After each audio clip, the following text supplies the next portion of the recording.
जागेवर जाऊ नका आता, नाही तर आंदोलन करावी लागतील. सुगीचे दिवस आले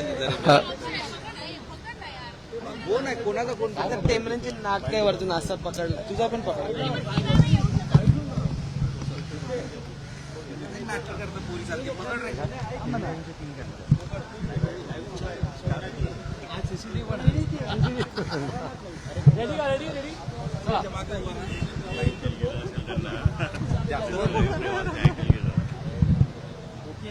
चल अक्षय विचार चल. सर उमेदवारी अर्ज एकूण काय परिस्थिती आहे एबी फॉर्मच्या वाटप संदर्भात? मुंबई शहरातल्या एबी फॉर्मसाठी लोकांची प्रतीक्षा आहे. ठाण्यात परिस्थिती काय आहे? ठाण्यात शिवसेना, महाराष्ट्र नवनिर्माण सेना आणि राष्ट्रवादी काँग्रेस आमच्या तिघांचं गुणागोविंदाने जे काही जागा वाटपाचा कार्यक्रम होता तो बऱ्यापैकी आता पूर्ण झालेला आहे. एखाद जागेवर कुठेतरी कार्यकर्त्यांमध्ये वाद असल्यामुळे ती जागा थांबली आहे, पण बाकी बऱ्यापैकी आता आमचं सगळं संपलेलं आहे. आमच्याकडनं काल रात्रीपासून जवळजवळ सगळेच एबी फॉर्म गेलेले आहेत आणि काही ठराविक एबी फॉर्म जे आहेत ते आज संध्याकाळपर्यंत आमचे जातील. तुमचे आपण जर बघितलं तर ठाणे हा राज्याचे विद्यमान उपमुख्यमंत्री आणि माजी मुख्यमंत्री एकनाथ शिंदे यांचा गड मानला जातो. काय परिस्थिती आहे? गडाला सुरू आहे. मी तुम्हाला बरेच दिवसापासून सांगतो की शिंदेना त्यांचा वोटर माहिती नाहीये. मागील जेवढ्या निवडणुका ते लढले ते भारतीय जनता पक्षाच्या खांद्यावर बसून लढले. उभाटाकडे खालचा जो कॅडर आहे तो पूर्णपणे उभाटाकडे आहे आणि शिंदेबरोबर जे गेले ते सगळे त्यांचे नेते होते.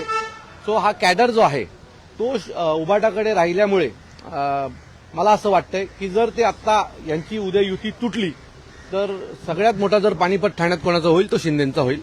तुम्ही ठाण्यातल्या विधानसभेला जे झालेलं मतदान आहे 3 पक्षांचं ते जर तुम्ही सगळीकडे पाहिलं आणि जर महाराष्ट्र नवनिर्माण सेना, शिवसेना, राष्ट्रवादी जर ते एकत्र केलं तर यांना पडलेल्या मतापेक्षा प्रत्येक ठिकाणी 1,500-2,000 हजार मतं ही आम्हाला जास्तीच आहेत. आणि आता ठाकरे ब्रँडचा जो काही करिश्मा आहे तो तुम्हाला पाहायलाच मिळेल. तर ह्या सगळी गणितं पाहिलीत तरी आता जरी दुरून ते कितीही मोठं दिसत असेल तरी ठाणे महानगरपालिकेत 15 तारखेला 16 तारखेला येणाऱ्या 16 तारखेला तुम्हाला एक वेगळं चित्र पाहायला मिळेल हे मी तुम्हाला सगळ्यांना खात्रीने सांगतो. आता ठाण्यामध्ये ठाकरे ब्रँड वर्सेस मोदी, कारण की ठाण्यामध्ये बऱ्याच ठिकाणी मोदींचे फोटो लावलेले आहेत आणि तिथं नमो मोदी नमो ठाणे असा उल्लेख करण्यात आलेला आहे. नमो मोदी नमो ठाणे हा विषय जो आहे तो कशा प्रकारचं बँडिंग करतात मला माहित नाही, पण खरं तर जर तुम्हाला एवढंच केंद्राच्या बाबतीत करायचं होतं तर केंद्राकडनं ठाण्याला काय फंड येणार आहे? ठाण्यातल्या पाण्याचं धरण जे मागील 20 वर्ष लटकलंय त्याचं काय करणार आहात? घोडबंदर ठाण्याच्या आतली जी ट्रॅफिक आहे त्याचं काय करणार आहात? ठाण्यातल्या रस्त्यांवर असलेल्या खड्ड्यांचं तुम्ही काय करणार आहात? ठाण्यामध्ये प्रचंड होत असलेल्या भ्रष्टाचाराचं तुम्ही काय करणार आहात? याच्या बाबतीत तुम्ही होल्डिंग लावून आम्हाला सांगा. नमो ठाणे नमो भारत त्याला काही हे नाहीये. तुम्ही दरवेळेप्रमाणे येता इमोशनली ठाणेकरांना ब्लॅकमेल करता आणि पुढे निघून जाता. यावेळेला तसं होणार नाही.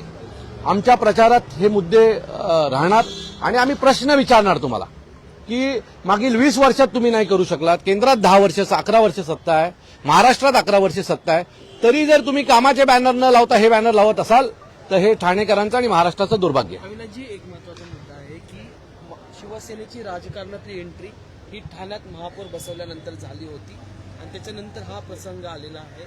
कसं असेल पुढचं निकालाच्या नंतर? लोकसभेला सुद्धा मोदींच्या नावावरती इलेक्शन लढलं गेलं, विधानसभेला पण तेच झालं आणि आता त्या सीटावरती ठाणे हा शिवसेनेचा बालेकिल्ला. हो, कारण बाळासाहेबांचे फोटो नाही. मी तुम्हाला परत सांगतो की ठाण्यामध्ये तसं काही जसं म्हणतात की शिंदेचा बालेकिल्ला वगैरे आहे. सो ज्याच्याकडे नगरसेवक आहेत म्हणजे बालेकिल्ला होत नाही. हो, कार्यकर्त्यांचा एक मोठा कॅडर हा महाराष्ट्र नवनिर्माण सेनाकडे आणि शिवसेनेकडे आहे, उभाटाकडे आहे. त्यामुळे नगरसेवक किती याच्यावर बालेकिल्ला ठरत नाही. तुम्हाला या महानगरपालिकेनंतर कळेल की ठाणे हा बालेकिल्ला शिवसेना आणि मनसेचा आहे. अविनाशजी ज्याप्रमाणे महायुतीचं मार्गक्रमण चाललंय तसं आव्हान बघताय तुम्ही बीएमसी? बिलकुल नाही, बीएमसीचं मला एवढं माहित नाही कारण मी त्या प्रोसेसमध्ये नाही. पण ठाणे महानगरपालिकेत तुम्हाला कळेल की असं काही आव्हान आमच्याकडे नव्हतं. 16 तारखेला ज्यावेळेला विजयाच्या रॅल्या निघतील त्या दिवशी कळेल की ठाकरे ब्रँड ठाण्यामध्ये जोरदार चाललाय, कारण ठाणेकरांचं ठाकरेंवर प्रेम आहे. आणि मागच्या विधानसभेला ते गेल ते दिसलं.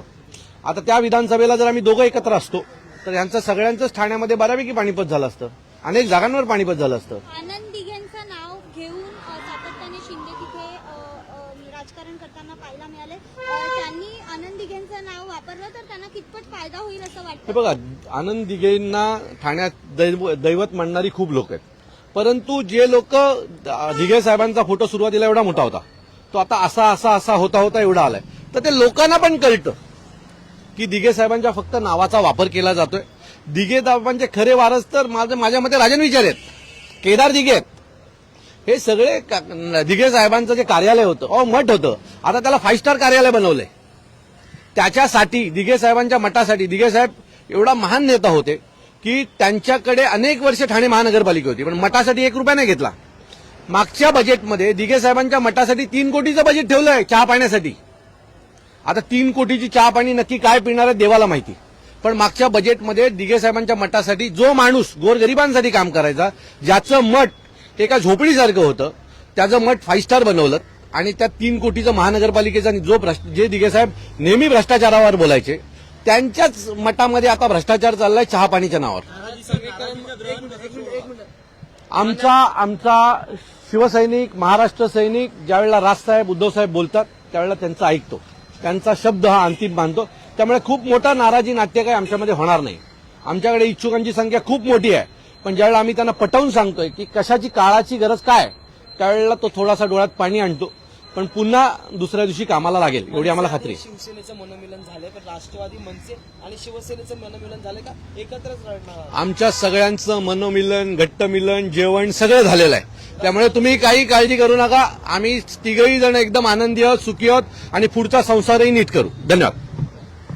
जितेंद्र आव्हाड नाराज होते.